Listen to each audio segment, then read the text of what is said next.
comme je vous disais, la peur du jugement, on va l'aborder en 3 phases. OK? Et qui sait que déjà, est-ce que quelqu'un a pu, comme ça, quand on a parlé de quand on a évoqué la soirée à thème, est-ce que quelqu'un s'est fait une idée ou quelqu'un a l'idée de comment s'est formée en fait cette peur-là? Quelle est votre intuition? C'est formé comment selon vous? D'où peut venir? Moi, je dirais de la télé. De la télé, des images, des filles retouchées, remodelées. Donc, ce qui nous fausse déjà notre propre jugement par rapport à nous. Ok, donc tu parles par conditionnement, on peut dire médiatique. Voilà, déjà. Ok. Des expériences vécues, de notre vécu. Expérience vécue de notre vécu, ok. La relation avec les parents. La relation avec les parents. Des comportements de désapprobation de l'extérieur. Ok.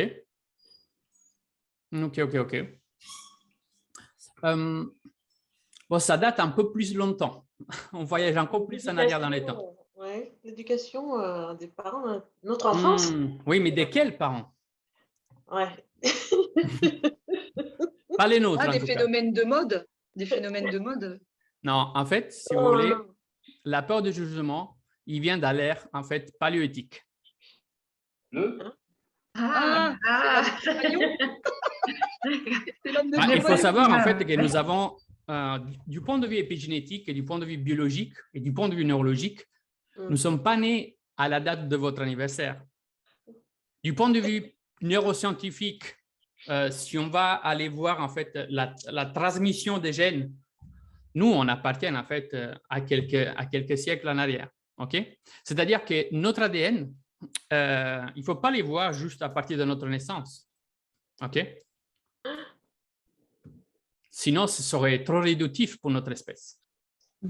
OK?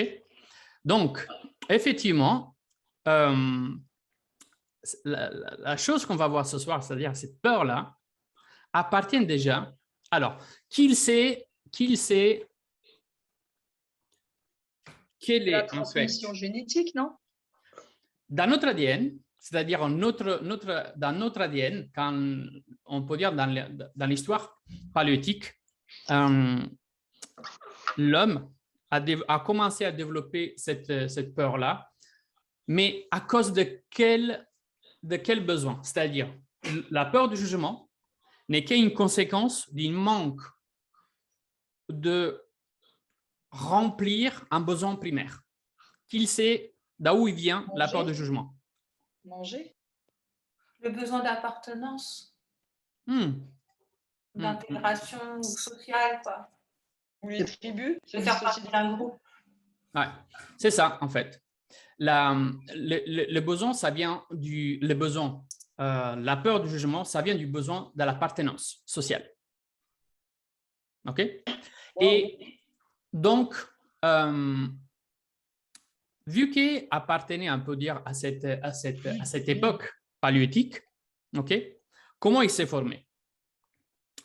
Il sait aussi que avant, donc dans cette période historique-là, vous avez en fait comment la plupart des hommes en fait perdaient leur vie. Ils se faisaient manger par des animaux. À la chasse? Non, ils mouraient par l'exclusion du groupe. Avant, quand on était exclu d'un groupe, la personne, en fait, mourait de solitude. Ah oui.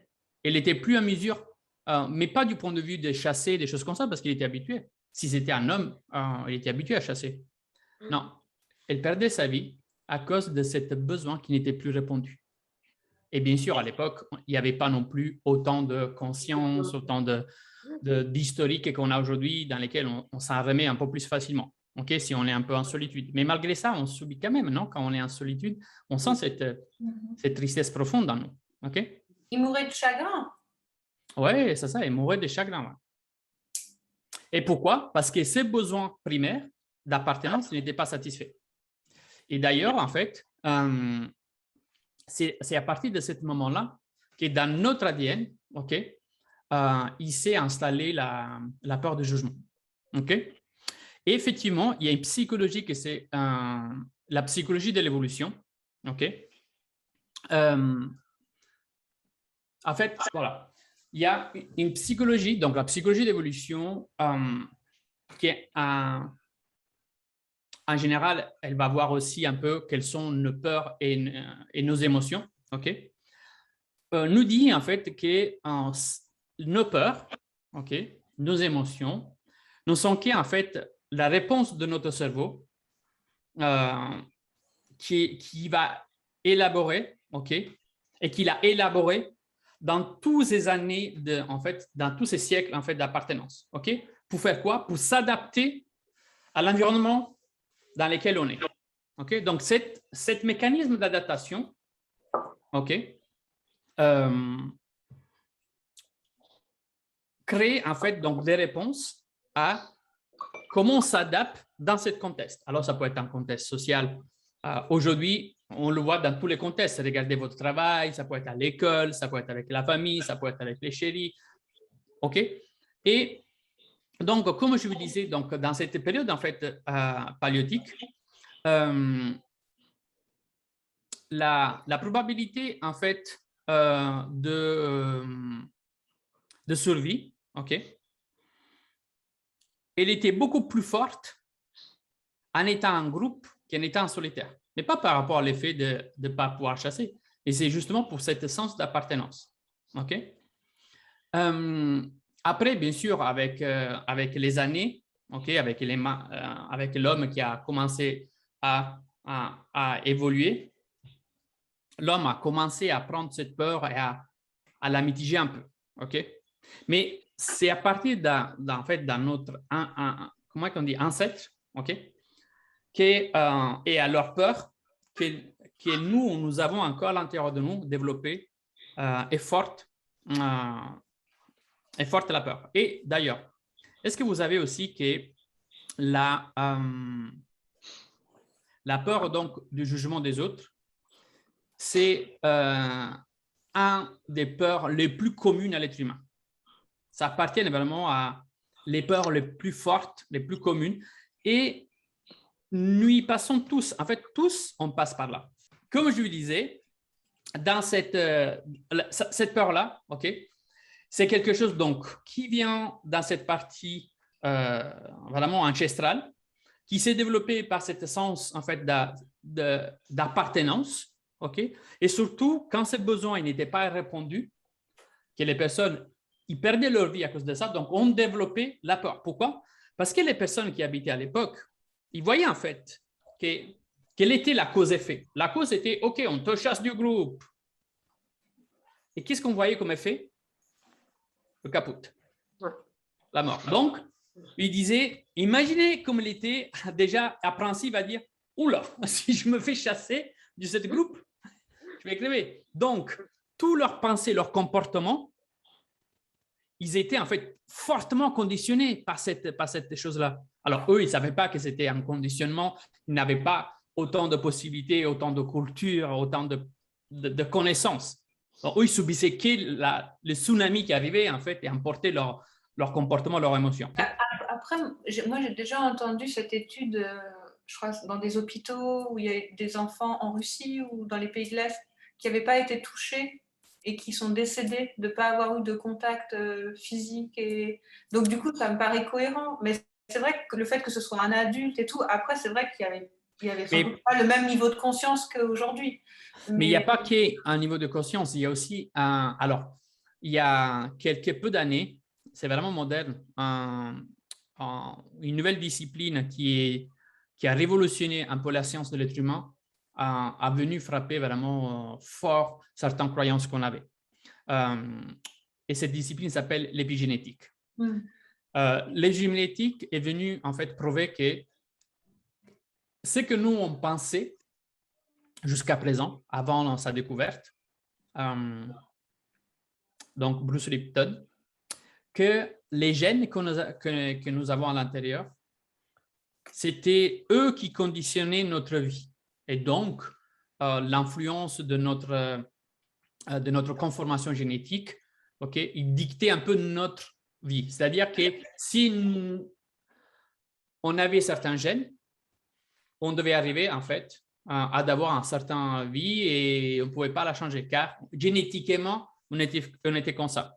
Donc ça, c'était les anciens en fait pensées neuroscientifiques. Mais l'épigénétique en fait a mis en évidence que nous avons une conformation génétique, oui bien sûr, mais que les gènes, ils vivent en fonction de notre conditionnement. C'est-à-dire que c'est nous qu'on conditionne les gènes. C'est-à-dire qu'on est prédisposé à certaines choses, mais on influence comment on appelle ça? L'effet que cette chose-là s'avère. Je fais un exemple. Si génétiquement, j'ai une prédisposition à développer un cancer, parce que génétiquement, je suis prédisposé, l'épigénétique a démontré que je peux vivre tranquillement toute la vie sans le développer, sans manifester en fait une forme de cancer ou de tumeur. Pourquoi? Parce que à travers mon conditionnement, donc mon hygiène de vie, on peut dire comme ça, je peux en fait faire sorte que cette petit en fait avènement n'arrivera jamais, même si j'ai une prédisposition. Donc, si nous sommes maîtres de nos gènes, ça veut dire qu'en fait, nous sommes maîtres de notre vie. Chose qu'avant, on pensait qu'on n'était pas dans cette possibilité de garder ou d'agir ou de transformer notre vie. On pensait qu'on était conditionné par notre génétique. Je suis comme ça, je ne peux rien faire. J'accepte ça. Donc, on a vécu en fait pour des décennies dans cette philosophie, jusqu'à quand l'épigénétique, en faisant les études sur les cellules et voir en fait les réactions dans des contextes spécifiques, ils ont vu en fait qu'ils sont eux conditionnés par l'environnement et pas le contraire. Ok? Et c'est une bonne nouvelle ça. L'épigénétique, il nous a donné en fait un pouvoir en fait immense parce qu'en fait, ça veut dire qu'on peut être dans les tout est possible. C'est d'ailleurs en fait tous ces phrases de tout est possible et tout ça vient en fait vulgariser un peu la philosophie de l'épigénétique en fait. Ok? C'est pas que donc on sort des phrases des fois comme ça. Donc revenons en fait alors déjà voilà comprendre d'où vient et comment en fait elle s'est développée donc dans cette terreur que nos ancêtres vivaient. On a développé en fait donc cette peur, ok? Et après, dans la partie ADN, un peu comme l'attaque, comme la fuite et comme l'être figé par rapport en fait à un événement, une source stressante, ça peut être un examen à préparer, ça peut être un chef qui nous crie dessus, peu importe. Mais autant ancestral est cette réaction, autant ancestral est cette peur. Et d'ailleurs, vous savez en fait que cette peur-là, il est autant fort et autant important que la peur de parler en public. Ça vient en fait d'une autre peur. De cette peur-là, c'est la peur de parler en public aussi. OK? Donc, cette peur en fait de nous exposer, de sembler différent, de ne pas être accepté, c'est resté vraiment dans l'ADN. Okay, de notre ancêtre. Et nous, on l'a dans notre ADN et donc on subit un peu cette histoire-là. Okay? Donc, déjà comprendre en fait d'où il vient, ça nous fait comprendre que peut-être il n'y a pas vraiment lieu d'être aujourd'hui encore avec toute notre émancipation. C'est-à-dire qu'aujourd'hui, nous ne sommes plus en danger de vie comme à l'époque. Aujourd'hui, nous ne sommes plus là à devoir subir ou OK, si je me sens exclu, je vais mourir. C'est-à-dire qu'aujourd'hui, nous avons développé tellement d'autres capacités neurologiques, tellement d'autres possibilités relationnelles, tellement d'autres occasions de socialiser que même si, je fais un exemple, on se prend la tête avec notre famille, on a des amis, on peut se faire d'autres amis, on peut faire d'autres connaissances, il y a des collègues du travail, c'est-à-dire que l'homme, avant, il était dans une caverne. Il n'y avait pas non plus cette commodité de prendre la voiture, d'aller voir des amis ou d'appeler quelqu'un. On n'avait pas tout ça. OK? Donc, aujourd'hui, il n'y a pas vraiment lieu d'être encore autant ancestral. Donc, déjà comprendre que c'est quelque chose d'ancestral et que nous, on a des millions d'évolutions devant, ça nous fait comprendre en fait qu'on a peur de quelque chose qui ne nous appartient vraiment pas dans notre possibilité, ou en tout cas, déjà savoir que c'est tellement vieux, ça doit vous éloigner un peu, car ce n'est pas quelque chose que vous avez développé parce que vous êtes moins ou moins important ou vous avez moins de quelqu'un d'autre. C'est juste une transmission. OK? Donc, pourquoi donc s'en débarrasser en fait? Pourquoi est important en fait le faire le plus rapidement possible? Alors, bien sûr, l'effet d'être accepté par les autres reste et restera un besoin essentiel. C'est d'ailleurs, on l'appelle besoin essentiel. OK? Mais l'effet qu'être accepté, c'est un besoin essentiel, ça ne veut pas dire que notre vie, il est en danger au moins important si quelqu'un, en fait, il a envie aujourd'hui de nous plaquer en étiquette. Et si quelqu'un, il nous juge, en fait, ou il nous place une étiquette par rapport, en fait, à un comportement, je n'ai rien à foutre, en fait. C'est-à-dire, je ne suis pas dans l'ère paléolithique. OK? Bien sûr, les sentiments, le besoin d'être reconnu, d'être accepté, c'est important. Mais nous pouvons choisir aussi par qui être accepté. OK? Donc, c'est important de s'en débarrasser aussi pour un autre point. Parce que comment vous pouvez penser qu'aujourd'hui, on peut affronter des challenges, des difficultés dans notre société moderne si je donne encore de l'espace à des peurs ancestrales qui appartiennent à des dizaines de milliers d'années en arrière. OK? C'est le moment d'évoluer et on a évolué. Et aujourd'hui comme aujourd'hui, continuer à d'avoir en fait à alimenter ce truc ancestral, OK? Ben, en fait, ça peut être encore plus dangereux que celle en fait d'accepter les conséquences de ne pas être accepté. Est-ce que c'était clair ce passage? OK, je le refais. Aujourd'hui, en fait, si nous pensons à l'effet de subir ce jugement, OK? OK.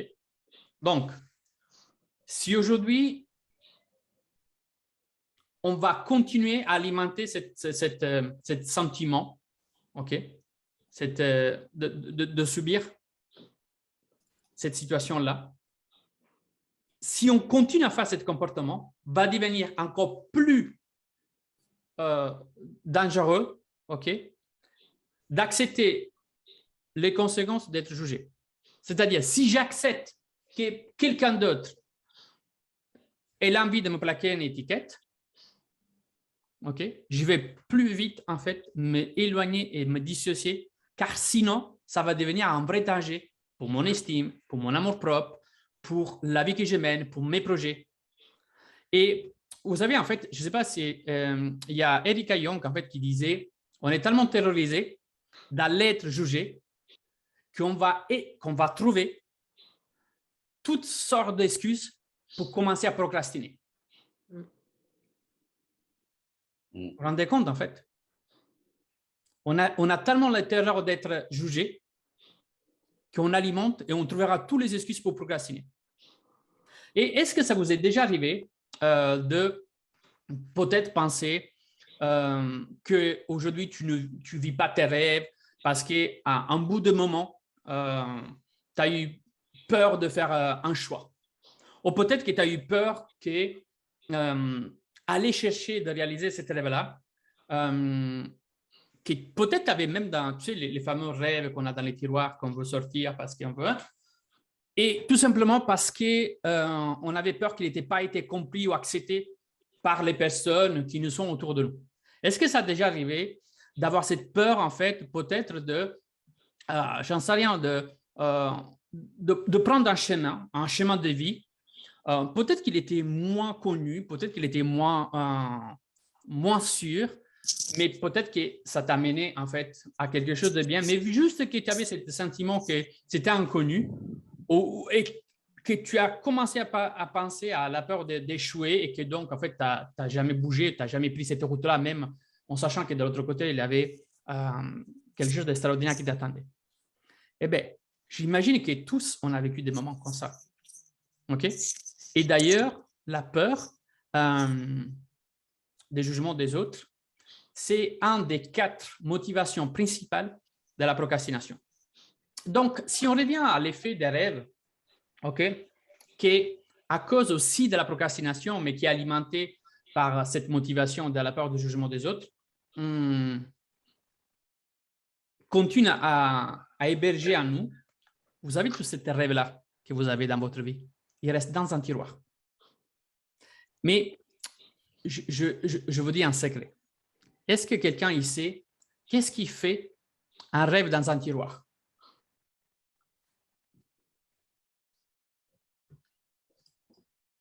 C'est une décision. S'il reste ou pas dans le tiroir. Qu'est-ce qui fait laisser un rêve dans son tiroir? Non. Qu'est-ce qu'a comme conséquence l'effet de laisser un rêve dans un tiroir? C'est qu'il ne se réalise jamais. Insatisfaction, frustration. Ah. Regret. Bon, il y a un truc un peu plus humoristique qui fait la moisissure. OK? Il fait la moisissure.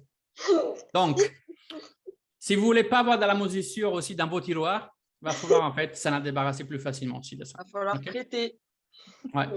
Donc, s'en libérer de la peur du jugement des autres, ça veut dire en fait s'enlever un gros fardeau de vos dos. OK?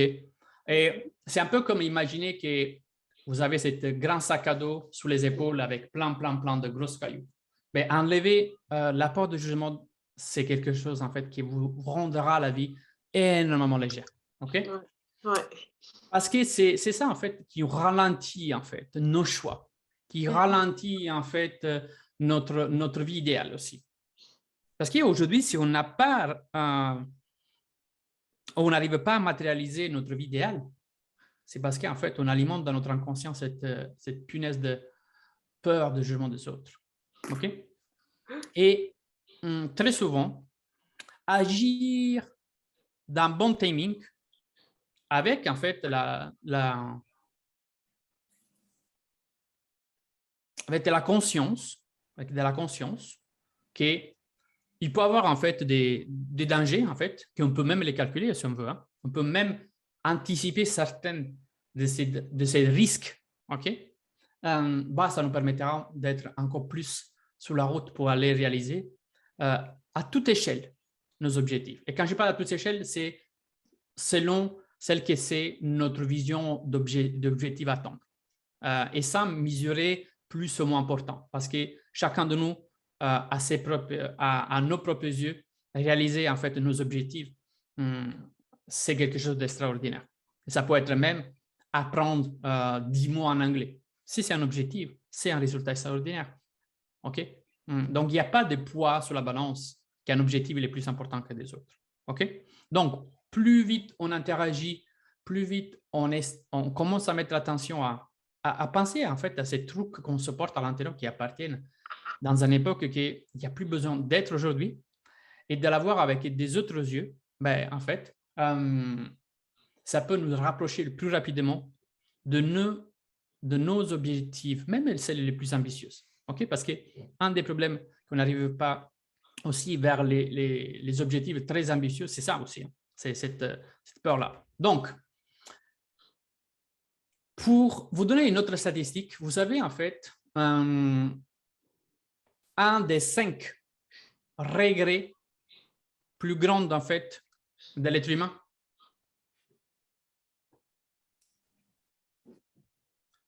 Il y a vraiment 5 en fait qui sont principalement des personnes, on peut dire terminales, c'est-à-dire qui sont des tumeurs, des cancers, des choses comme ça. Ne pas accomplir ses rêves.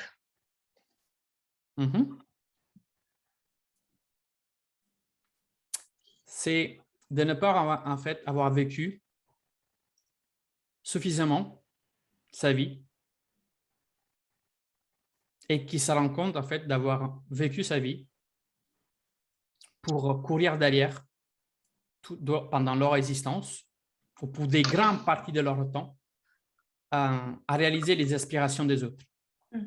Celles des parents, celles des amis, de la société en général. Hein.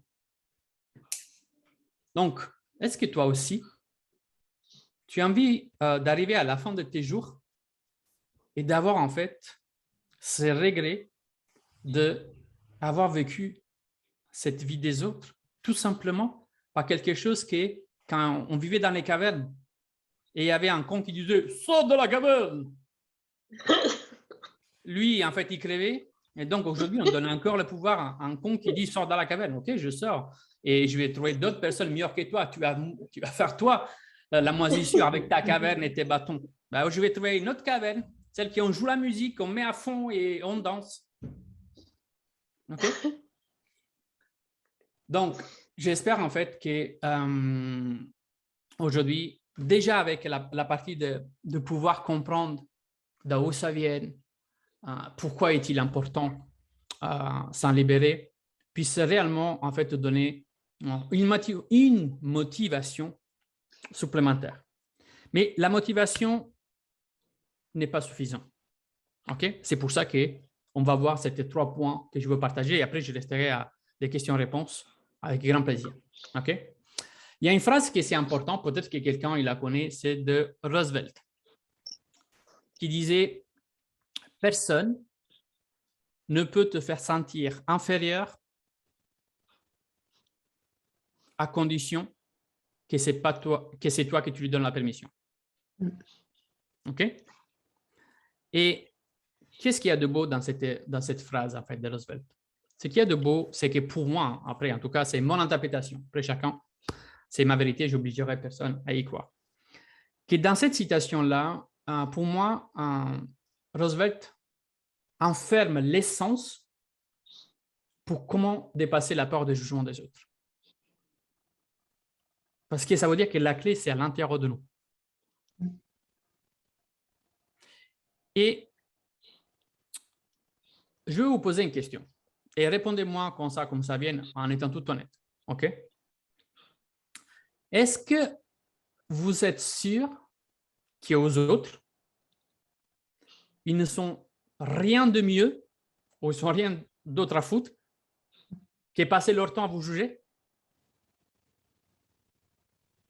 Vous pensez sérieusement que les personnes investissent tout leur temps pour vous juger, pour savoir comment vous vous habillez et qu'est-ce que vous comportez? Dites-moi la vérité. Qu'est-ce que vous pensez? Tout le monde est vachement occupé par soi-même. Vous savez pourquoi? Alors, déjà, je pense que plus que penser ça, ce qui se passe réellement à l'intérieur de vous, c'est que peut-être, et je dis peut-être, C'est nous qui nous jugeons, en fait. exactement, c'est nous qu'on passe plus de temps à se juger. Ouais. Et vous savez pourquoi? Parce que ces personnes-là n'ont pas de temps, en fait, à faire ça pour une simple raison. Parce que eux aussi, ils ont une faible estime d'eux-mêmes et quand on a une faible estime de soi, Ils font la même chose. ouais, c'est exactement ça. C'est pas parce qu'ils n'ont pas de temps, c'est parce qu'eux, ils vont faire la même chose que vous. C'est-à-dire, ils passent leur temps, ils sont tellement leur temps occupés aussi à penser au jugement des autres qu'ils n'ont pas le temps de vous juger. C'est comme les harceleurs qui deviennent, qui ont été désharcelés. Non, attention. Avec ce que je vous partage, il y aura toujours le con ou Alors, en Italie, il y a un dicton, avec tous les respects, mais il y a un dicton qui dit « La maman des imbéciles est toujours enceinte. » OK? Donc, je sais qu'il y aura toujours quelqu'un qui sera prêt à vouloir chercher de l'attention. Non, c'est une recherche d'attention. Parce que, de toute façon, ces personnes-là, pendant qu'ils sont en train de vous juger, ils sont en train de se condamner. OK?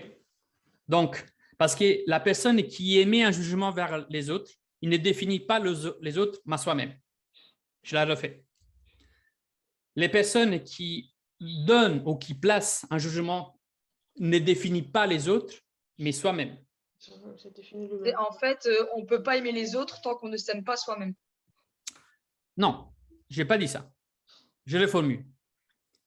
Quand quelqu'un X se retrouve à extérioriser un jugement, avec cet acte, il n'est pas en train de définir quelqu'un d'autre à part que soi-même. Donc, quand quelqu'un il vous place une étiquette, pensez à cet effet miroir. Pensez qu'il est en train de se regarder à travers vous, soi-même. Donc, ce qu'il dit Ah, à d'accord. vous, il le dit à Ok. soi-même, en fait. D'accord. Effet miroir. OK. Il traduit ses peurs à lui, en fait. Ben, en C'est fait, l'effet c'est ça. miroir. D'accord. C'est Il se- qu'il il est en se train de juge vous lui-même. montrer qu'est-ce que Il se lui, juge il lui-même. manque à l'intérieur. D'accord. Donc, quand quelqu'un il juge quelqu'un d'autre, il est en train de dire un peu comme dire « Hé, tu sais, c'est ça qui me fait peur à moi. » Donc, il faut le comprendre, le pauvre. OK? Donc, quelque part, on est surévalué, quelque part. Non, en fait, c'est juste qu'en face, il y a quelqu'un qui nous demande potentiellement de l'aide. Après, on n'est pas non plus Mère Thérèse de Calcutta qu'on doit aider tout le monde. Mais c'est quelqu'un sous la rue, en fait, il vous dit « Hé, mettez !» et il met une étiquette. Là, vous devez dire « Oula, il y en a de… » En fait, il laisse à l'intérieur de soi. C'est ça qui lui manque, en fait, lui. OK, vous passez ailleurs, en fait. Cette conscience-là, ça peut changer totalement notre relation et notre réactivité à cette personne-là, en fait. Totalement. Parce qu'en fait, vous n'êtes pas en train de la subir, vous êtes en train de l'accueillir pour comprendre le besoin de l'autre personne. D'accord. Mais c'est son besoin qui n'est pas exprimé, pas le vôtre. Par contre, si vous faites pareil, ou si des fois vous vous retrouvez Ça nous arrive en aussi. quelque sorte à placer une étiquette, à dire si j'ai dit ça, ah, Oh, ok, bon. ah, c'est moi, ah, c'est moi, ok. Ok, cool. Donc, alors, on va voir trois réflexions importantes pour moi à vous passer ce soir avec cette live-là. Et comment, selon moi, vous pouvez commencer à mettre un peu plus d'attention. Il y a vraiment trois choses. Je ne dis pas qu'ils sont les seules trois choses qu'il y a, mais en tout cas, je vous partage mes réflexions là-dessus. OK? Est-ce que vous intéresse ou sinon on peut plutôt clôturer les lives là et on arrête. Hein? On peut... Non, non. Quoi, non, non. À moi, Hervé, à il est moi. bien. Ah, voilà. Mais je ne sais pas, tu vois, j'ai abandonné Facebook, tu vois, je ne l'ai pas suivi. Flyer, ok, bon, je vois qu'ils sont vivants encore. Et vous êtes vivants. Non, parce que moi, je ne vous ai pas calculé jusqu'à présent. Je ne sais pas que la peur de jugement, des choses comme ça. Mais vous savez, en fait, vous rigolez.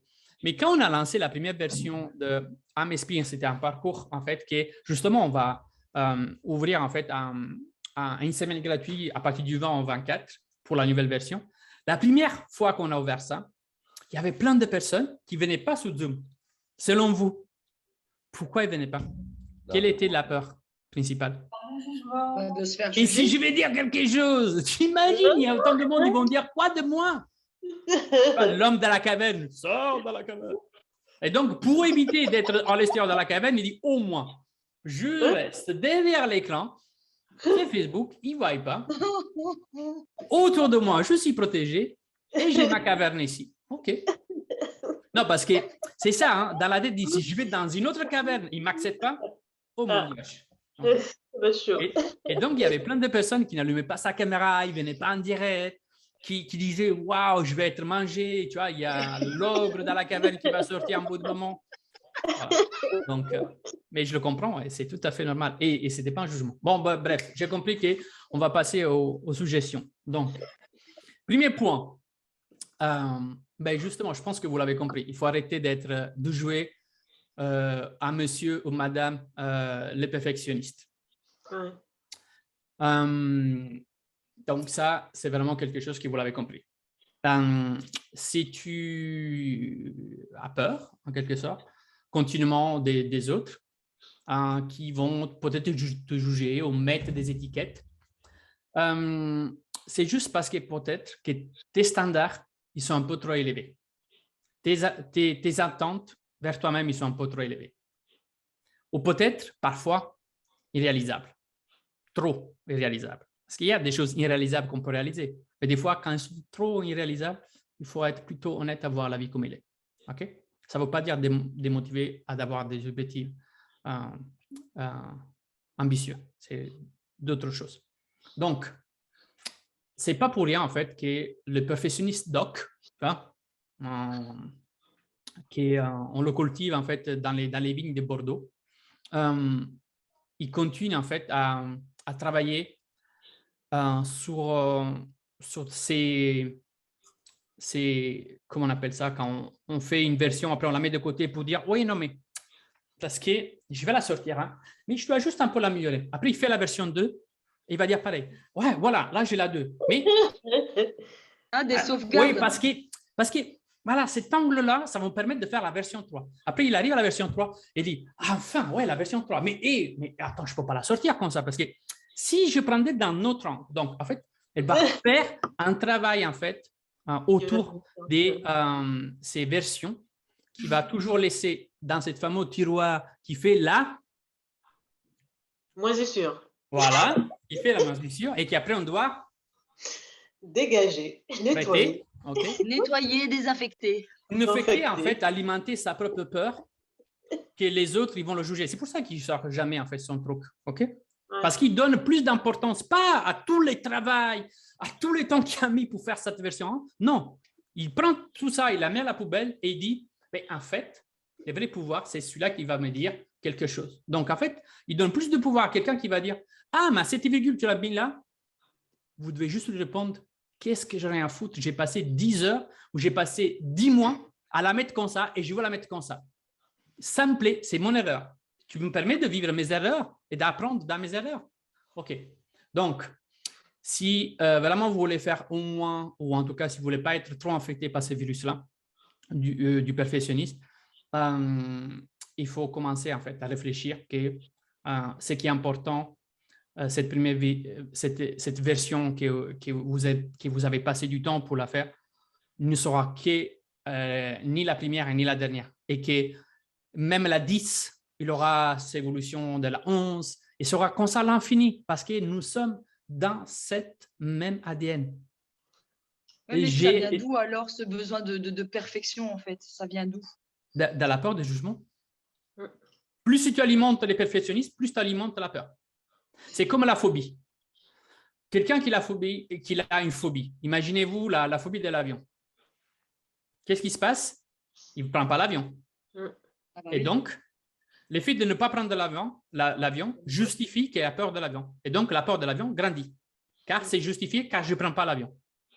Et en thérapie, c'est une des choses qu'on fait, c'est de faire affronter ces peurs dans une zone de contrôle pour justement arrêter ce loop de faire grandir de plus en plus les peurs.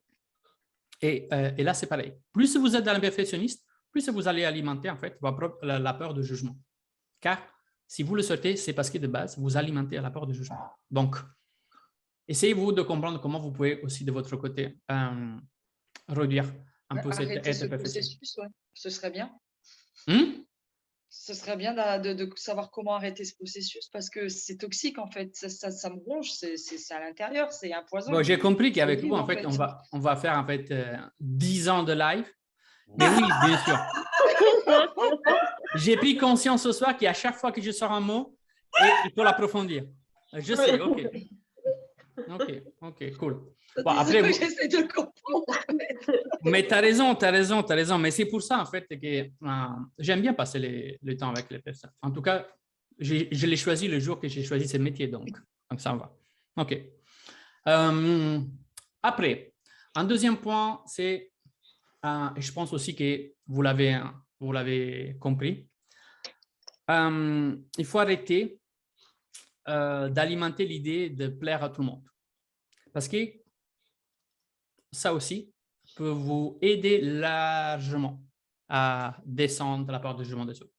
Parce que de toute façon, on peut faire tout ce qu'on veut dans notre vie. Mais tous les efforts qu'on veut, on peut mettre des énergies de malade, avoir des bons principes, on peut avoir toutes les bonnes intentions.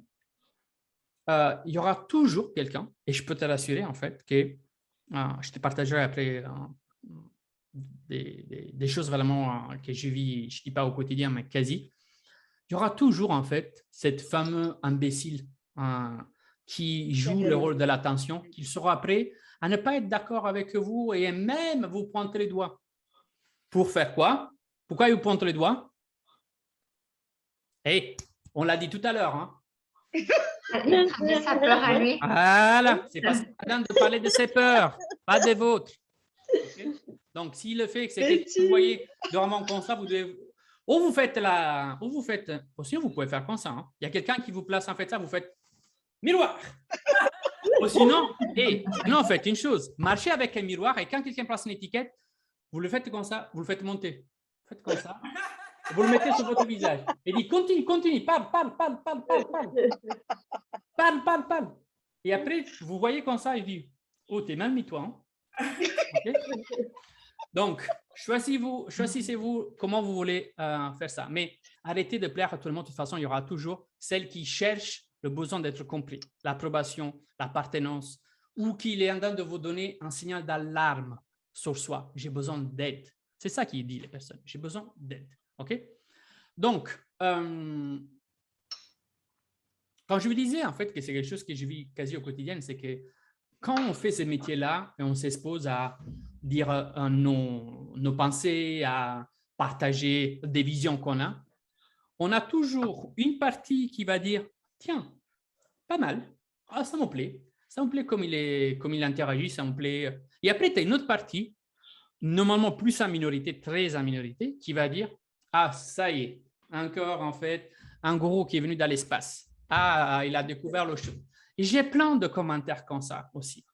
Mais j'en ai autant, en fait, qui me font avoir un sens de pourquoi je me lève le matin, pourquoi j'ai décidé, en fait, de vivre cette passion, de porter les personnes dans mon cœur pour les aider à avoir cet espoir, cet sens, à pouvoir contribuer à ça. OK?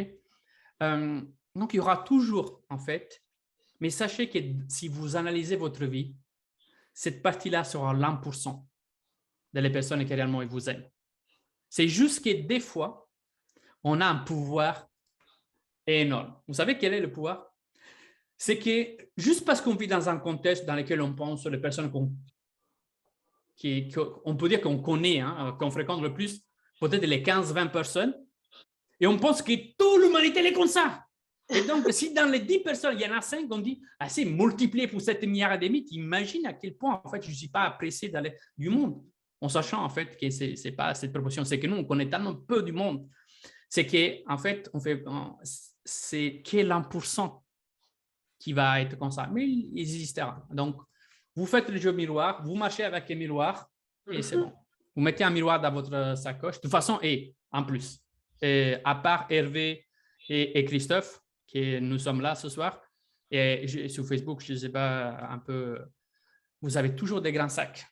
C'est plus facile pour porter un miroir. Hein. Nous, un peu plus difficile. Donc, vous êtes avantagés, OK? Donc, tous, en fait, on a cette balance, OK? Donc, si on arrête de plaire à tout le monde et de arrêter déjà cette mode d'attitude perfectionniste, déjà, on va enlever 2 grands rochers dans cette peur de jugement. Et si ça vaut la peine aussi d'arrêter le jugement des autres parce qu'à chaque fois que vous dépensez de l'attention à ces choses-là, je fais un exemple, l'effet de la préoccupation de plaire à tout le monde, donc de faire les choses comme ça, ou celle de faire les perfectionnistes parce qu'on pense aux autres, donc à ce jugement. En fait, c'est qu'à chaque fois qu'on va porter 1 gramme de notre attention, 1 gramme de notre énergie, en fait, on enlève du temps précieux à notre vie. On enlève même du temps précieux à les personnes qui méritent en fait de nous aimer, de nous apprécier. Car on passe du temps en plus à porter l'attention à ces personnes qui intentionnellement sont en demande d'aide, qui ne marchent pas avec leur miroir. Donc, OK, ils nous demandent à nous de marcher avec un miroir. Et nous, on lui prête même l'attention à cette énergie-là et on enlève du temps précieux. Donc, fais-toi une raison. On ne doit pas plaire à tout le monde. tu peux vivre avec cette raison-là, je te l'assure. OK? Donc, le troisième point que je voulais voir, c'était, et ça nous arrive, et attention, parce que je vois déjà arriver, ah, moi non, moi ça, je ne le fais pas. OK? Et c'est celle de arrêter d'interpréter des rôles. Dans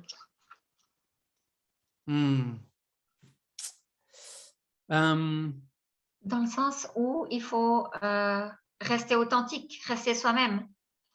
Bah, c'est le mieux, en fait. Ouais, en fait, c'est plus vite vous commencez à arrêter à sortir du jeu sociétaire. Parce qu'il faut savoir une chose. Vous prenez 100 personnes. Alors, je n'ai pas la statistique réaliste, mais le pourcentage, c'est ça. Vous prenez 100 personnes et sous les 100 personnes, il y en a 90 qui souvent, dans leur vie, à plusieurs reprises interprètent en fait des rôles bien précis. Je fais un exemple. Ou le mouton blanc ou le mouton noir. Parce que les moutons blancs, c'est celles qui essayent de s'adapter à la masse. Tu vois? C'est celles qui montent avec les vainqueurs pour être dans ce truc-là. Okay? Le contraire, les moutons noirs, en fait, c'est celles qui sont alternatives. Tu vois? Moi, je vais contre courant. Moi, je la pense comme ça. En fait, ils veulent se sentir différents. Mais généralement, ces personnes-là aiment en fait tout ce que c'est pour comment on dit la polémique.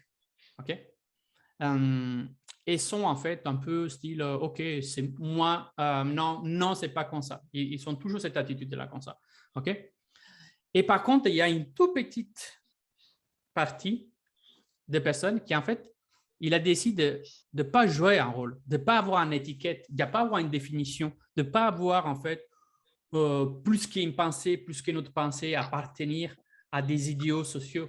Non, il a décidé en fait qu'ils veulent être et ils veulent devenir appartenir à son propre image, de pouvoir se coller toutes les étiquettes qu'ils veulent, mais pour créer son propre sens, son propre image.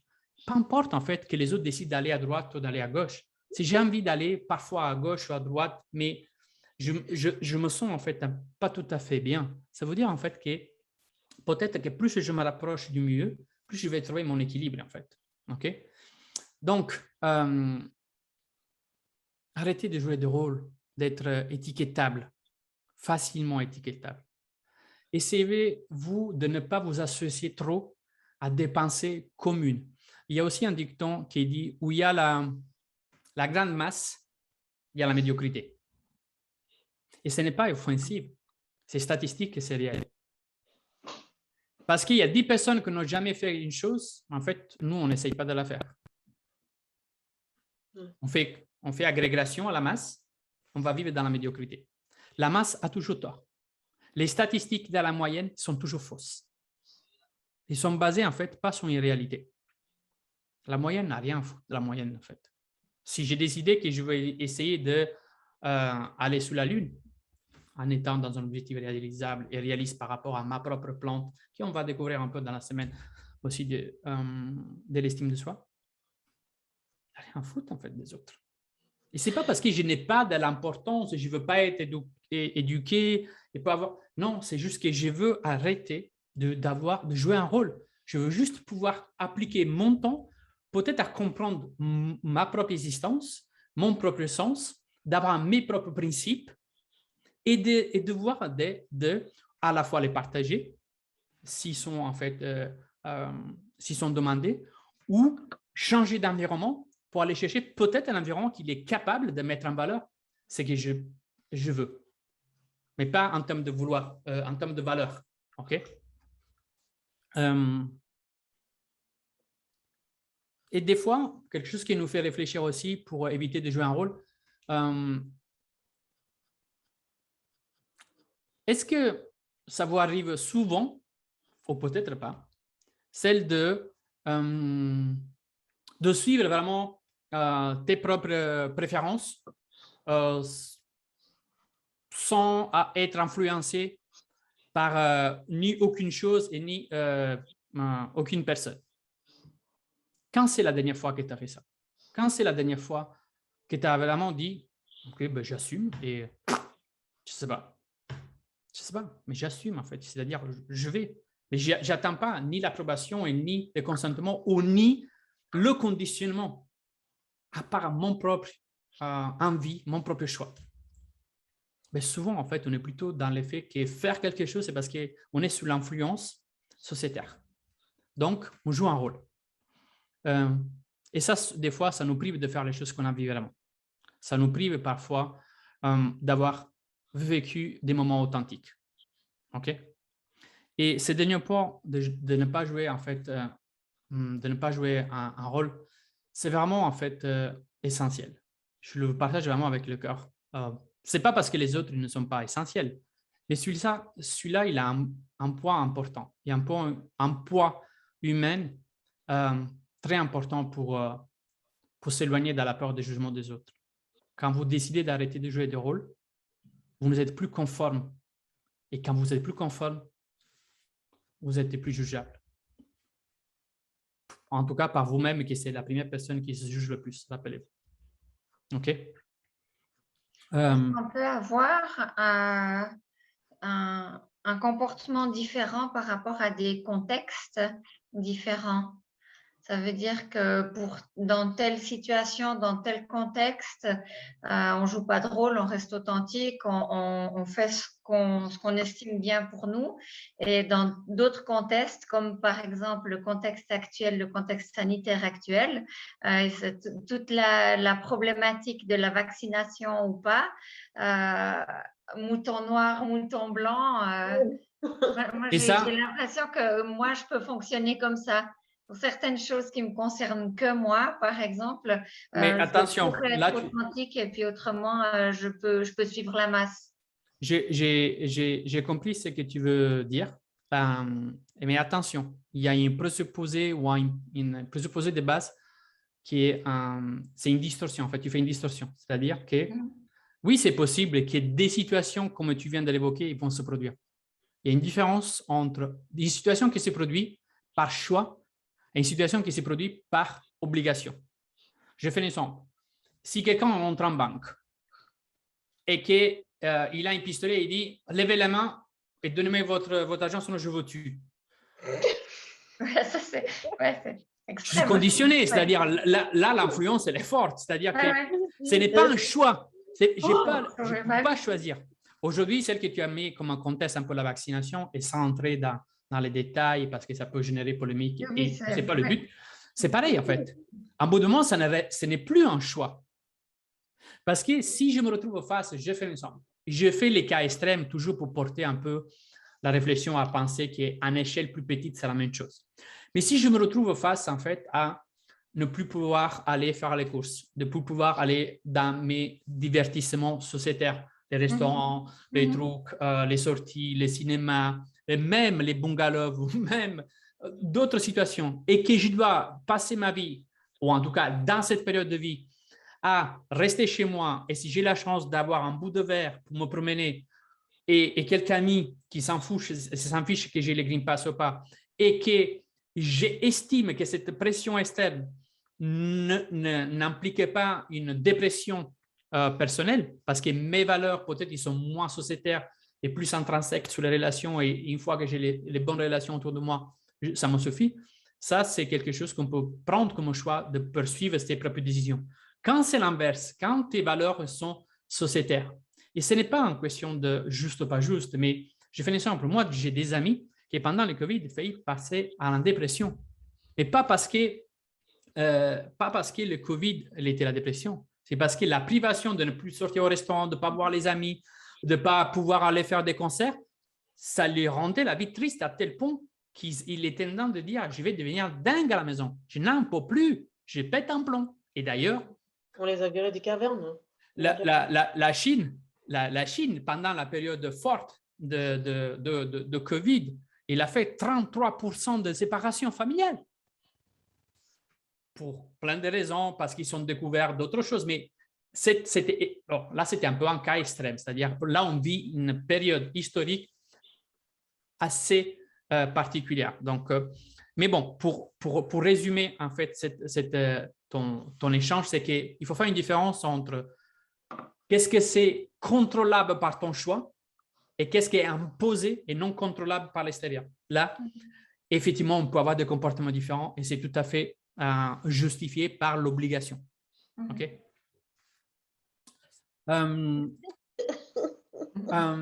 Je vous laisse en fait, ou en tout cas, je vous partage la dernière pensée que j'aime beaucoup et il dit, nos paroles doivent suivre nos pensées et nos actions doivent suivre nos paroles. Je la refais. Oui, c'est bon. Nos paroles doivent suivre nos pensées et nos actions doivent suivre nos paroles. OK? C'est-à-dire que si vous parlez sans penser, vous ne pouvez pas agir par un bon sens, car si vous avez parlé sans penser, les systèmes automatiques sociétaires, il est venu parler pour vous. Et donc, vous allez agir par la société. Donc, essayez en fait aussi d'utiliser le moins possible votre inconscient et plus les réfléchir. Pourquoi? C'est un double tranchant, ce que je vous partage. Mais suivre notre intuition ou notre inconscient, ou en tout cas faire confiance en fait à notre soi profond, doit commencer à se faire uniquement quand on a fait un énorme travail sur soi. Car si on n'a pas fait un travail de soi, tout notre subconscient n'est qu'un nectar de la société, de la vérité de la société, des conditionnements, des peurs sociétaires, peurs ancestrales. Plus vous faites confiance à ça, moins vous utilisez votre logique à comprendre est-ce que ça fait du sens pour vous aujourd'hui encore? Est-ce que ça vaut vraiment, est-ce qu'il y a de l'importance aujourd'hui? C'est-à-dire, vous utilisez votre partie analytique, et c'est la partie plus moderne, moins affectée, et celle qui nous permet de décréter un peu plus facilement est-ce que je suis en train de faire une bêtise ou pas? Vous pouvez en fait avoir beaucoup plus de facilité à ne pas alimenter toute cette peur ancestrale. OK? Je sais, ça demande un travail, ça demande un travail perpétuel, la découverte de soi, l'évolution de soi. Mais je pense qu'aujourd'hui, le vrai but de l'être humain, c'est celle de vivre un maximum de ses jours en faisant ce qui colorie sa vie, pas ce qui colorie la vie des autres, en fait. Pour moi, c'est le vrai but, c'est-à-dire on n'est pas né sur cette terre, en fait, pour, même s'ils nous l'ont enseigné comme ça, hein, parce que les systèmes, ils nous ont enseigné à voir la vie comme j'étudie, je ne vais pas travailler dans ce que j'étudie, je vais trouver un boulot, je vais payer mes impôts et les taxes, et j'ai droit à un mois de vacances à l'année. Oui. En quelque sorte, ça me fait penser en fait un peu une vision qui appartient un peu à une forme de prison plus qu'une forme de vie. Et ça, ce n'est pas une définition de la vie. Ça, c'est une partie que par choix ou pas, des fois, on doit faire. Mais c'est une partie, ce n'est pas notre vie. Donc, qu'est-ce que ça vous laisse en vous, en fait, cette soirée? Oui, Kaina. J'aime bien parce que, en fait, moi, j'ai le sentiment que j'essaye constamment donc d'être dans l'action et d'aller là de la peur.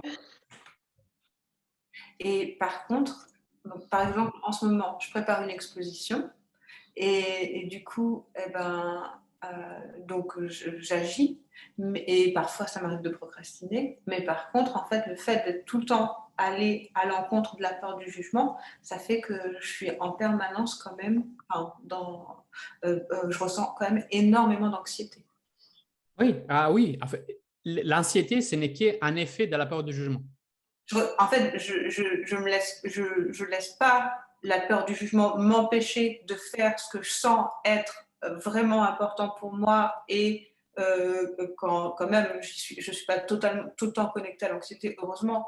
Et des fois, du coup, je suis quand même dans le flow de ce que je dois faire, etc., que je prends du plaisir à faire et qui a du sens. Mais le fait d'être tout le temps en train de devoir surmonter cette peur du jugement, eh ben, ça fait que j'ai le sentiment de vivre quand même beaucoup dans l'anxiété, même si je suis connectée à ce qui me semble être le plus important pour moi dans ma vie.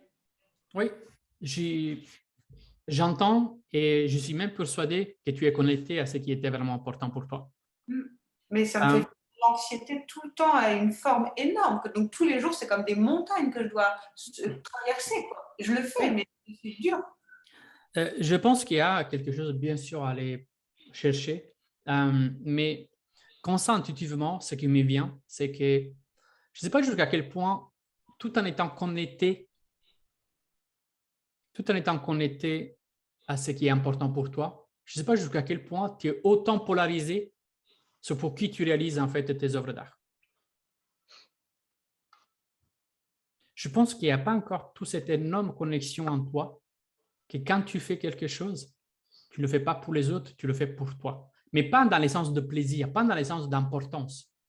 C'est-à-dire qu'aujourd'hui, si je décide en fait d'investir une journée à sortir des pinceaux, à me mettre par terre, à mettre des couleurs sur cette feuille et de voir dans cette expression que ce que j'ai fait n'était qu'une interprétation de moi, ok? Et que peu importe qui va venir à la maison, si j'ai envie de le mettre dans ma chambre, pas envie, en fait, j'ai aucun problème si quelqu'un vient et puisse exprimer son besoin.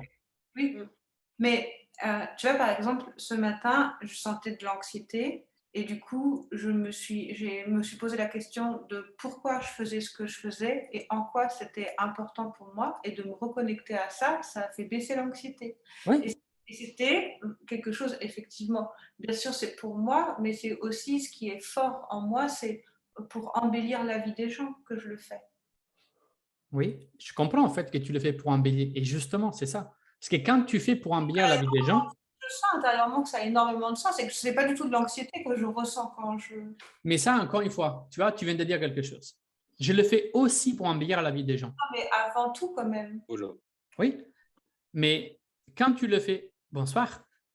Quand tu le fais pour embellir la vie des autres, tu es exposé au jugement des autres. Et donc, une partie d'anxiété qui vient en toi, c'est parce que tu le fais pour embellir la vie des autres.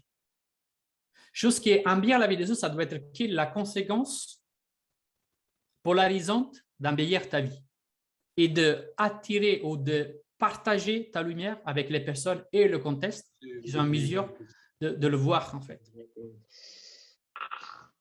Et aujourd'hui… Non, ça va mettre… Et donc, du coup, ça devrait plus être une intention, alors, que je devrais avoir à l'intérieur de moi. Tu dois le faire, en fait, pour embellir ta vie et ne pas embellir la vie des autres, déjà. Parce que quand, de toute façon, on se retrouve à faire des choses pour n'importe quelle source, n'importe quel contexte, n'importe quel objectif, n'importe quel… Même si on a de la bonne intention. Hein. Non, mais bien sûr, bien sûr. Mais je sens avant tout que c'est parce que moi, quand je le fais, ça me réjouit. Oui. Je sens qu'effectivement, l'intention qui est plus grande au-delà de ça, c'est que ça fasse du bien aussi, c'est partager des sentiments heureux avec les autres, en fait. Avec, par contre, une précaution. Ça doit aussi, en quelque sorte, ça peut, plus que ça doit, ça peut, et ça nous ferait plaisir que d'autres personnes puissent en bénéficier, mais toutes ces personnes-là, ils doivent être uniquement des personnes polarisées, pas par toi, par leur propre sentiment de dire « je revois en cette œuvre d'art une partie de moi ». Et l'effet de ne pas plaire à tout le monde. Le deuxième point qu'on a vu là-dedans, c'est ça. Oui, oui, bien sûr. Mais ça, là-dessus…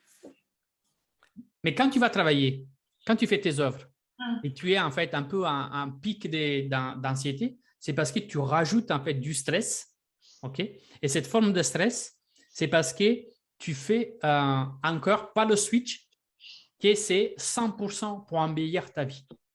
Ah ouais. Tu laisses une marge aux autres, et cette marge que tu laisses porte à toi. Et c'est pour ça, en fait, que quand tu te connectes à toi, à ton importance, que tu reviens dans le toi, ça passe. Parce que tu exclus à ce moment l'importance des autres et tu te centres sur toi. Et là, tu reviens à toi et ça te baisse lance. Chose que quand tu laisses une porte d'ouverture parce que tu fais quelque chose pour quelqu'un d'autre, c'est quelque chose ancestral, tu ne peux pas t'empêcher.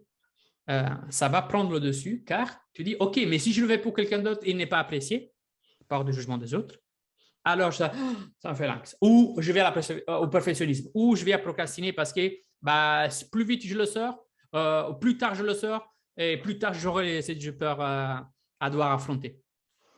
Mais encore une fois, car tu penses principalement à ne pas le faire dans l'entièreté pour toi. Oui. Je fais un exemple. Cette soirée, selon toi, est-ce que je l'ai fait dans la perfection? Non. J'ai cafouillé, j'ai fait... Pas dans l'entièreté pour toi. Non, ça, je pourrais l'envoyer, moi. Je pourrais prendre cet enregistrement de ce soir et je suis prêt à l'envoyer à toute la communauté scientifique. Oui, mais c'est ça. Mais ce que je veux dire, c'est que tu ne le fais pas. Je ne l'ai pas fait pour vous. Mais pas à 100% pour toi. Ah si, je le fais à 100% pour moi. Et ce soir et dans toutes les journées... La conséquence, c'est que ça va avoir je ne sais pas. Alors, j'ai aucune... C'est une intention quand même, que ça puisse avoir un impact. Non. Alors, la seule intention, c'est de me faire du bien et de partager mon énergie. La conséquence, je la laisse que chacun puisse la ressentir selon ce qu'il pense de bon pour elle. Et ça me touchera pas si elle pense que le 80% de cette soirée, elle était du bullshit. Oui, c'est son truc. Je comprends, mais j'ai du mal à comprendre qu'au moment où tu crées les conditions pour faire ça, il n'y ait pas une part de ton intention qui soit aussi tournée vers les autres. La seule intention, c'est de me faire du bien. La seule chose que je vois, c'est que la conséquence de me faire du bien peut faire du bien. Mais c'est une conséquence, ce n'est pas la cause. Et si vous faites une diffusion entre la cause et l'effet, et que vous restez dans la cause pour vous, pourquoi vous faites les choses pour vous, vous n'allez pas subir les effets. Car les effets, c'est une conséquence, c'est une interprétation personnelle. Je ne peux pas ni la changer, ni la modifier, et ni la conditionner. Tu vois, ce soir, on était 9, 11 ici, encore 15, 20. Peut-être quelqu'un a replay, il va voir. J'ai aucune intention à... ou de contribuer. Attention, là, tu dis quelque chose que je n'ai pas dit. Je n'ai pas dit que je n'ai pas l'intention de contribuer. J'ai dit que pourquoi je le fais, c'est pour me sentir bien avec moi-même. Oui. Le partage que j'ai fait, je l'ai fait pour me sentir bien, dans mes valeurs. Après que mes valeurs, d'où la contribution, l'envie de donner l'espoir, puissent influencer et enrichir les autres, ce n'est qu'une conséquence. Mais ce n'est pas la cause qui me fait agir. Ce n'est pas la cause qui me fait choisir. Ce n'est pas la cause qui me fait subir. Non, c'est une dissociation, c'est un effet. L'effet, c'est interprétable, c'est vivable pour chacun à sa propre forme.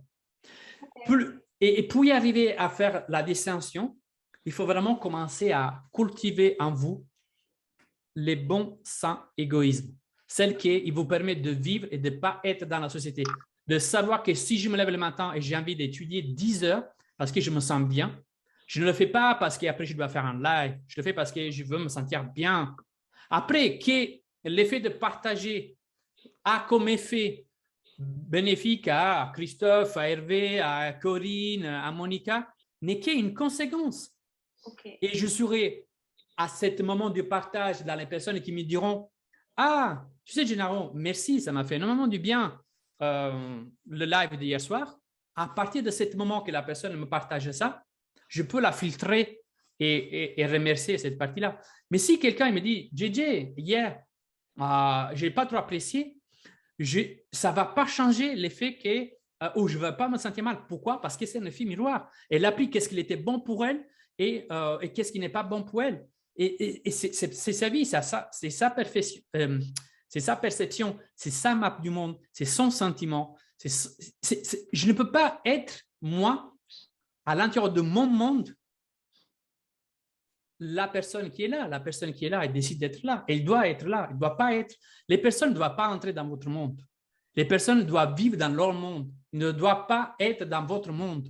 Vous êtes le seul et unique propriétaire de votre monde. Et vous devez agir uniquement par votre monde. Et vous devez vraiment alimenter ce sens de foutaise du monde extérieur. Les mondes extérieurs n'existent pas tel comme vous le connaissez. Chacun vit à l'intérieur de son propre monde. Il partage une partie de son propre monde à l'extérieur. Et nous, on bullshit pour les partages que les autres ils nous font selon leur filtre. Non, en fait. C'est-à-dire, c'est respectable avec l'éducation, avec toutes les choses qu'on peut mettre comme éthique, mais mes choix, mes décisions, me sentir fier. Ce soir, je fais un exemple. Là, à ce moment, je me sens tellement rempli, je me sens tellement en paix avec moi, je me sens tellement fier que Hervé, Aurélie, Gisèle, Kaina, tout le monde sur Facebook, ils peuvent dire ce qu'ils veulent. Que ce soit un positif ou que ce soit un négatif, hein, dans les deux sens. Ne changera pas ça que j'éprouve à l'intérieur. Pourquoi? Parce que la seule et unique intention que j'avais ce soir, c'est de me faire du bien. Et je sais que quand je me fais du bien, par effet de conséquences, donc de cause-effet, certaines personnes peuvent avoir du bien. Et tant mieux pour ces personnes-là. Et pour d'autres, moins. Et tant mieux. Ce qui se passe comme effet, ça ne me touche pas. Par contre, ça me touche si l'action que je veux mener, il n'est pas win-to-win. C'est-à-dire, si pour enrichir mon monde, je dois mettre les pieds sur les autres, ça me rendra en conflit avec moi-même. Et donc, je ne le ferai pas. Mais c'est jusqu'à quand ce que je fais moi ne provoque pas un manque de respect ou un truc comme ça à quelqu'un d'autre, moi, je le fais avec le cœur ouvert. Après, chacun prendra et partira avec ce qui est bon pour elle. Et ses convictions et ses jugements ou ses étiquettes. Je ne pourrai pas et je ne veux pas que cette personne rentre dans mon monde. C'est que par cette cause-effet que vous pouvez vivre votre vie plus pleinement. Et pareil pour toi. Quand tu fais tes tableaux, si tu le fais par cause principale que c'est toi, après, tous les effets ne doivent pas t'intéresser. Et du moment que tu te désintéresses de l'effet, tu vas avoir beaucoup plus d'impact. Non, mais par exemple, tu vois, j'ai senti, enfin, j'essaye de me connecter, enfin, je fais en sorte de prendre beaucoup de plaisir quand je le fais, mais je sens aussi que c'est aussi parce que j'ai envie que ça puisse apporter du plaisir aux autres. Oui, mais parce que tu as la prétention de pouvoir apporter du plaisir. J'ai le sentiment que parce que j'ai pris du plaisir, les autres, des fois, arrivent à ressentir le plaisir qui a marché à cet endroit-là. Et je reviens toujours au même discours. Je sais que je peux te le dire. J'ai entendu et j'ai compris ton raisonnement. C'est que tu restes attaché à l'effet. Tu donnes aussi une partie d'importance à l'effet. Chose que si tu le fais principalement pour ta cause et tu es parfaitement aligné avec tes valeurs et ta cause interne, sache-toi que les biens externes sera qu'il y ait une conséquence. Non, mais du coup, de toute façon, c'est ce qui se produit, tu vois. Enfin, je veux dire, donc ça va, mais c'est juste que je reste quand même très angoissée dans cette situation. Mais ça reste angoissé, encore une fois. Maintenant, je comprends mieux pourquoi. Voilà, exactement. Si tu restes angoissé encore, c'est parce que tu alimentes encore une partie à l'intérieur de toi. Une intention extérieure. Mais oui, j'ai compris. Oui. Ok. Est-ce que ça fait du sens? Oui, ça fait du sens et j'ai parfaitement compris dans quelle intention tu étais ce soir et voilà, j'ai compris comment ça te fait du bien à toi et que c'est qu'une conséquence si ça fait du bien aux autres. Quand j'ai fait cette live, j'ai pas eu la prétention. J'ai pas eu la prétention de dire ça doit faire du bien au monde où la seule condition c'était comment ce soir je peux me faire du bien. Comment je peux être intègre avec mes valeurs? Comment je peux être aligné? Comment je peux me sentir dans ma justesse? Comment je peux sortir de cet rendez-vous et dire je me sens vraiment bien. Ça, c'était mes seules intentions. Après, tout ce qui se passe derrière, c'est de l'interprétation. Et c'est respectable dans les deux sens. OK? OK.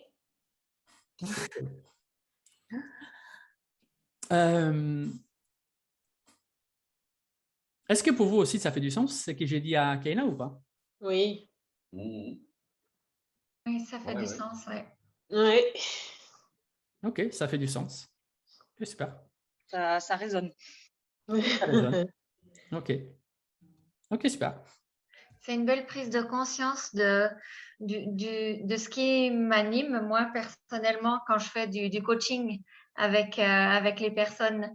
Donc, pour être honnête, c'est vrai que voilà, la base, c'est parce que j'aime ça, parce que je me fais du bien avec ça. Et puis, si la personne ressort du coaching en se sentant mieux, en ayant reçu des outils, des clés, etc., c'est le bonus.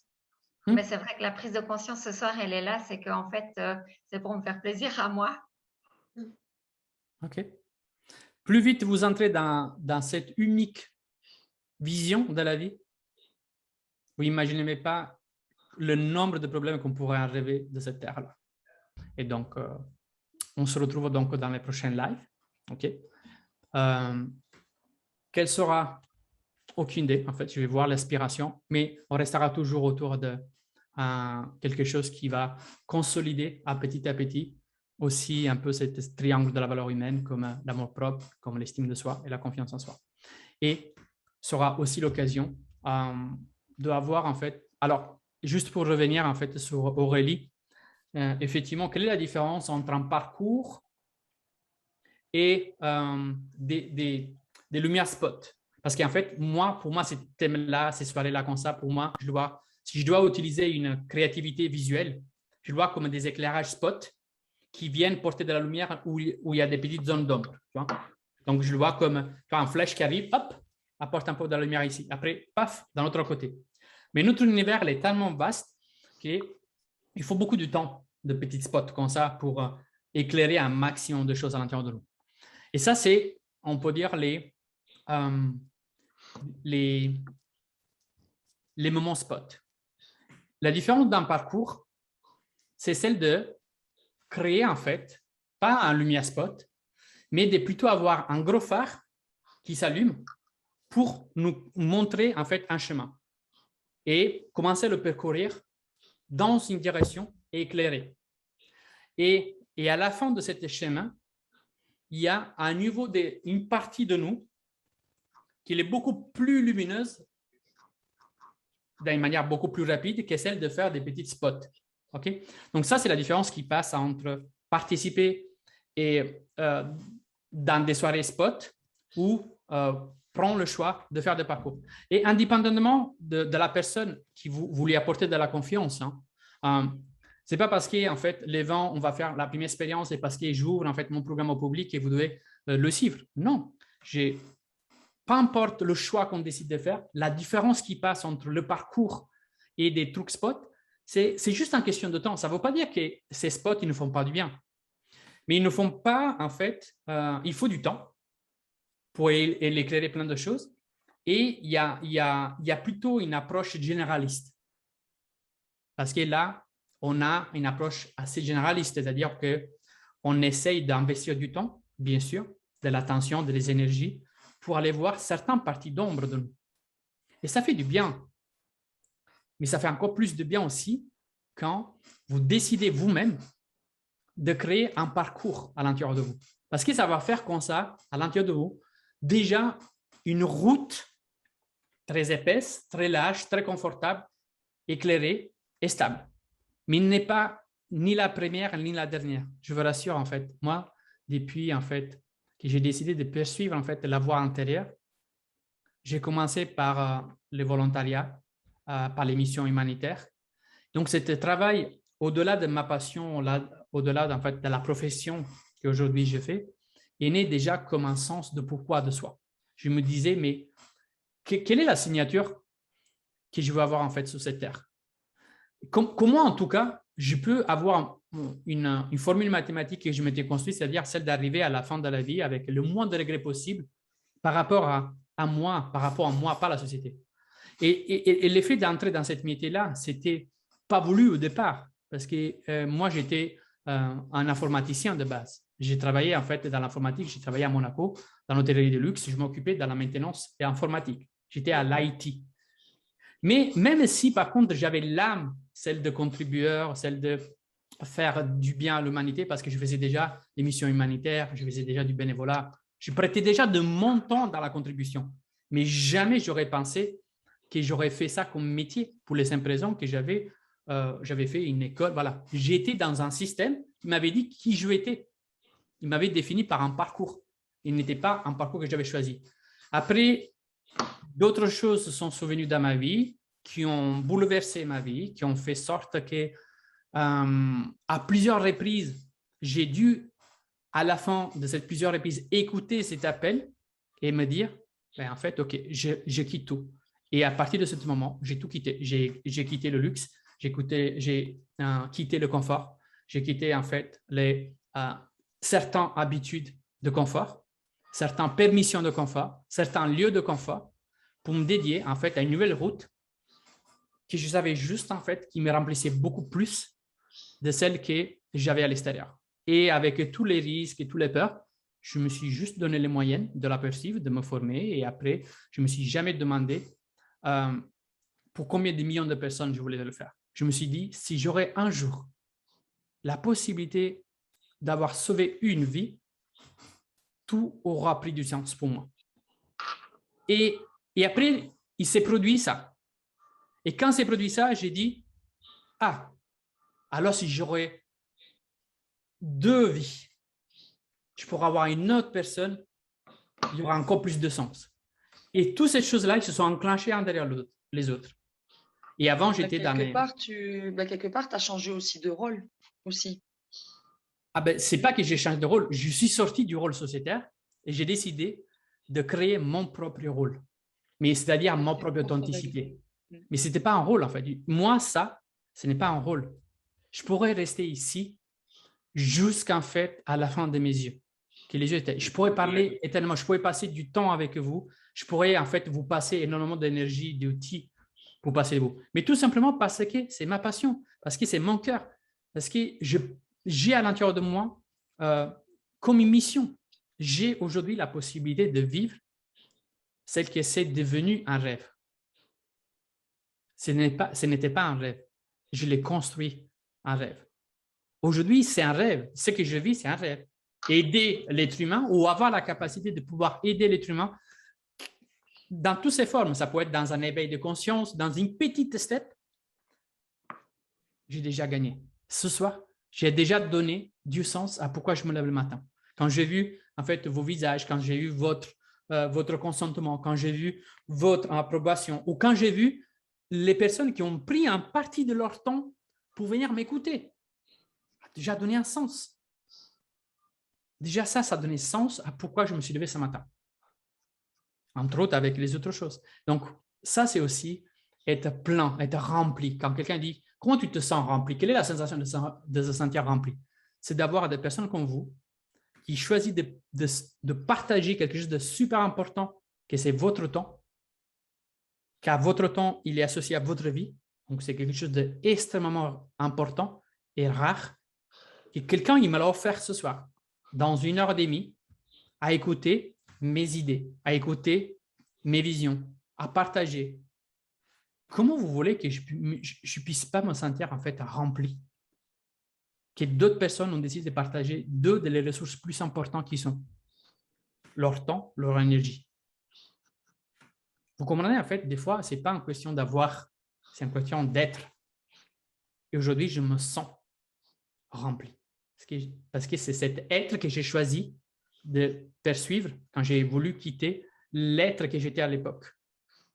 Qui, par contre, elle était beaucoup plus l'être sociétaire. C'était l'être de mes parents. C'était l'être de mon école. C'était l'être de mes patrons. C'était l'être de cette société, de cette ville où j'habitais. Je n'étais pas réellement moi. Oui, il y avait quand même une partie de moi. Oui, il y avait quand même une partie. Mais je n'avais pas donné largement la place à cette personne de prendre et de dire « Ok, mais en fait, vas-y là-dedans.